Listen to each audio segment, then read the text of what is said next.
6 in the morning. The alarm goes, and before your eyes are fully open, you are already doing arithmetic. If I leave at 7:40, I can sleep another 22 minutes. You have run this calculation so many times you can do it half asleep. You win the negotiation. You always win it. And then you lie there scrolling with one eye closed until the panic arrives and the day starts running you, instead of the other way round. Nobody taught you that routine. Nobody knows you run it. But it decides more about your life than any goal you have ever written down. The first decision you make each morning is the one that makes the rest of them. 10 Stoic morning habits, not a wellness list, a command structure. And the 8th one is the whole reason this video exists.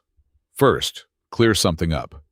This is not about becoming a machine who wakes at 4 and journals for an hour. That version fails by Thursday, and you know it, because you have tried it. A Stoic morning is not about rigidity. It is about who gives the orders. Right now, your morning is governed by whatever you feel like at the moment of waking, and feelings at 6 in the morning are the worst counsel you will receive all day. Marcus Aurelius, running an empire, wrote a note to himself about exactly this. At dawn, when you struggle to get out of bed, tell yourself you are rising to do the work of a human being. He wasn't scolding himself. He was overruling a vote he refused to let his mood cast. Habit 1. The moment you wake, there is a window, maybe 3 seconds, before your feelings organize themselves and start voting. Inside that window, you are free. After it, you are negotiating with a version of yourself who is warm, horizontal, and has never once had your best interests at heart. So the first habit is a rule with no clause. Feet on the floor within 5 seconds of the alarm. No snooze, no maths. No, just until the next song ends. You are not trying to feel like getting up. You never will. You are removing the vote. Epictetus placed the whole of human freedom in one faculty he named proheresis, the power of choice. Not the power to feel differently, the power to act regardless of feeling. 5 seconds is where you exercise it, before the day has even begun. But winning those 5 seconds means nothing if you hand the next 30 minutes straight to a stranger. Habit 2. Be honest about what happens next. You are upright, barely, and the phone is already in your hand. An email that ruins your mood before you have brushed your teeth. A message you now have to think about for the next 4 hours. Someone else's argument, someone else's crisis, someone else's life, all installed in your head before you have had a single thought of your own. This is the part people underestimate. Your first 30 minutes are not just time. They are the setting of your nervous system for the whole day. Whatever emotional temperature you leave that room with, you carry into every conversation until evening. Whoever reaches your mind first is the one who runs it. So, the phone charges in another room. Not face down on the nightstand, another room. First 30 minutes are sealed. This is the dichotomy of control applied to your own attention. The world's demands are not yours to control, but the hour you meet them, it absolutely is. Now you have a sealed room and nothing to fill it with. That is where most people relapse. Habit 3 is the smallest possible thing you can put in it. Habit 3. You have broken a lot of promises to yourself. The gym on Monday. The book you were going to finish. The thing you said you would start once things calmed down. Every one of them chipped away at something you can't easily rebuild. Your own belief that when you say you'll do something, you do it. So you rebuild it with something so small, it cannot be failed. Make the bed. 60 seconds. Straighten it. Square the pillows. Done. It is not about tidiness. It is about closing one loop completely before the day opens 50 more. The Stoics called this practice ascesis, training. Not grand gestures, just repetition of small, chosen actions until discipline stops requiring willpower and becomes character. One kept promise before 7 in the morning is a deposit into an account you have been overdrawing for years. Order in the room is easy. The next habit is the one your body will actively fight you on. And that resistance is the point. Habit 4. There is a specific moment, hand on the tap, warm water running, where you know what you are supposed to do and every part of you says no. That flinch is worth more than the shower. It is the clearest look you will get all day at the machinery that makes you avoid hard conversations, delay decisions, and stay in situations you outgrew 2 years ago. The habit is 30 seconds, not 5 minutes. 30 seconds of cold at the end of a normal warm shower. Turn it, breathe out slowly, count. That is the entire exercise. Seneca practiced voluntary hardship deliberately. Plain food, rough clothing, cold, on scheduled days. Not because suffering is virtuous, but so that discomfort would never be able to negotiate with him. Jung put the same idea from the other side. There is no coming to consciousness without pain. 30 seconds of cold is the cheapest version of that lesson available to you. You are not training for cold. You are training for the flinch. Now your mind is awake and your body knows it. Which raises a question about what you are actually running on. Quick one. If you have ever done the snooze maths, genuinely calculated how much sleep you could still get, type snooze in the comments. I want you to see how many people are running the exact same negotiation at 6 in the morning. Habit 5. Some mornings your head is up and your body is still asleep underneath it. That is not laziness. It is a system that hasn't been switched on. And you have been trying to solve it with caffeine, which wakes the alarm without waking the house. 2 payments, both small. First, 5 minutes of movement, stretching, a walk to the end of the street, 20 squats. Not a workout, just enough to tell your nervous system the day has started. Second, eat something real before you eat something sweet. Protein and fat, not pastry and syrup, because the crash at 11 is not a character flaw. It is chemistry you set in motion at 7. Epictetus, who lived with a permanent disability and never once used it as an excuse, said no man is free who is not master of himself. That mastery is not only mental.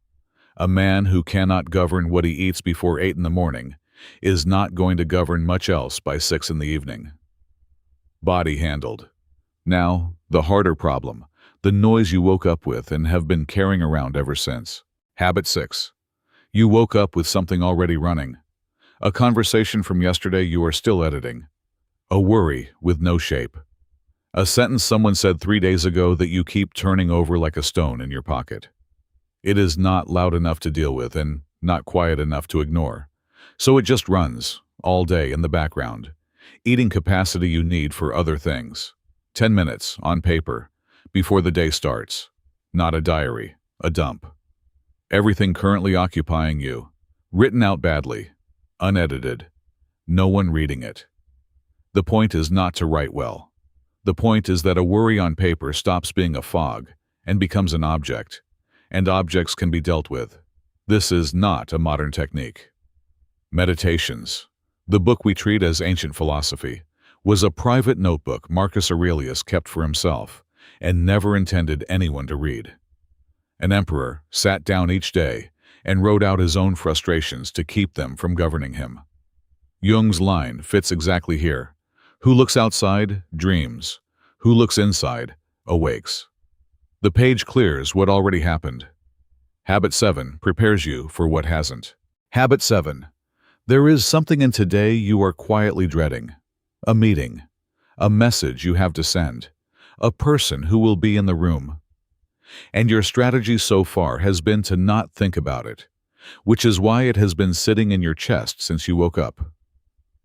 The Stoics did the opposite, deliberately, and gave it a name, premeditatio malorum, the premeditation of adversity. Every morning, 60 seconds. What could go badly today and how would a person I respect handle it? Not catastrophizing, rehearsing. Because here is the mechanism. An unexamined fear operates from the dark. And Jung's observation about this is exact. When an inner situation is not made conscious, it appears on the outside as fate. The thing you refuse to look at doesn't vanish. It just starts steering. And you call the result bad luck. Nothing rehearsed can ambush you. You have now cleared the past and prepared for the worst. Which leaves the actual question. What is today for? And the answer to that is the habit everything else in this video was building toward. Habit 8. Most people leave the house with a to-do list and no law. The list tells you what to do. It tells you nothing about who to be when the day stops cooperating. And the day always stops cooperating. So before you leave the room, you choose one line, one sentence that governs your conduct for the next 12 hours, chosen in advance, when you are calm, so it can be applied later when you are not. Here is how, precisely. Look at what you rehearsed in Habit 7, the thing you are dreading. Then write one sentence that decides your conduct inside it. Not a goal, a law. I do not answer in anger today. I ask before I assume. I finish the hard task first, and I do not negotiate with myself about it. Today, I am the calmest person in the room. Write it on paper, not your phone. Paper, where it can sit on the desk in front of you. And then apply the test all day. At every friction point, you don't ask what you feel like doing. You look at the line and ask whether the thing you are about to do obeys it. Marcus Aurelius wrote that the soul takes on the color of its thoughts. He was not being poetic. He was describing a mechanism. A day spent obeying one chosen sentence is a day you spent being someone deliberately, rather than being whoever the circumstances happen to make you. A goal tells you what to do. A law tells you who to be when it goes wrong. That is your law. Now, briefly, what to do with the day itself. Habit 9. You know how this fails. You write 11 things down, complete 4, and go to bed feeling like you lost, despite having worked all day. The list didn't organize your day. It organized your guilt. 3. That's the habit. 3 tasks that would make today count, written before the day begins. Everything else is optional, and everything else can wait. And the first of the 3 must be the one you are most tempted to postpone, because that one is the actual test. The rest is admin. Epictetus put the sequence plainly. First, say to yourself what you would be, then do what you have to do. Notice the order. Identity first, task second. That is exactly the order of habits 8 and 9. And doing it the other way round is why most productivity systems collapse inside a fortnight. One habit left. And it's the one that decides whether any of this is sustainable, or whether you burn out by Friday. Habit 10. Everything so far has been about pushing. Discipline, cold, hard tasks first.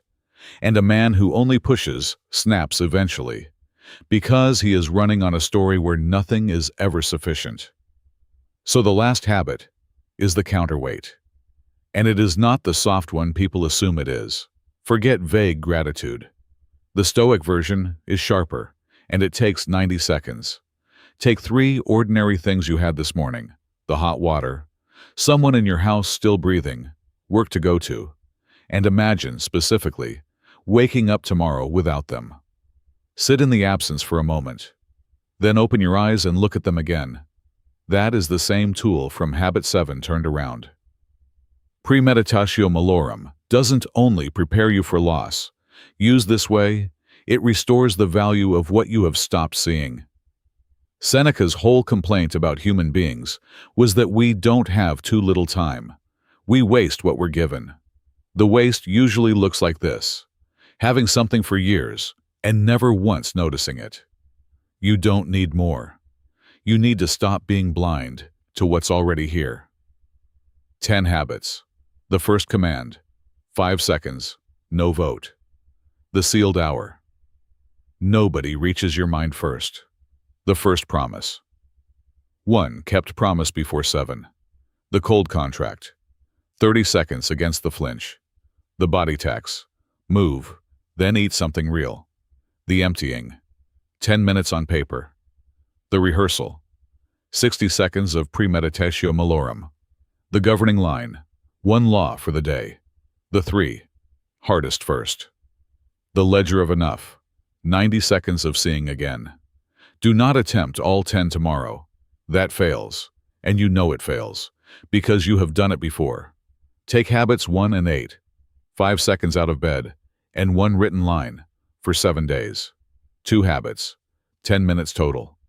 Then come back and comment which line you chose and whether you held it. Day 1 will be clumsy. Day 7 will not feel like the same person. Jung said the privilege of a lifetime is to become who you truly are. 10 minutes each morning is where that actually happens. Not in a decision, in a repetition. And there is a harder version of this. Everything here assumes you can sit with yourself for 10 minutes without reaching for a distraction, and most people cannot. That video is on your screen now. 5 Stoic reasons being alone makes you unstoppable. It's the foundation this whole routine stands on. I'll see you there.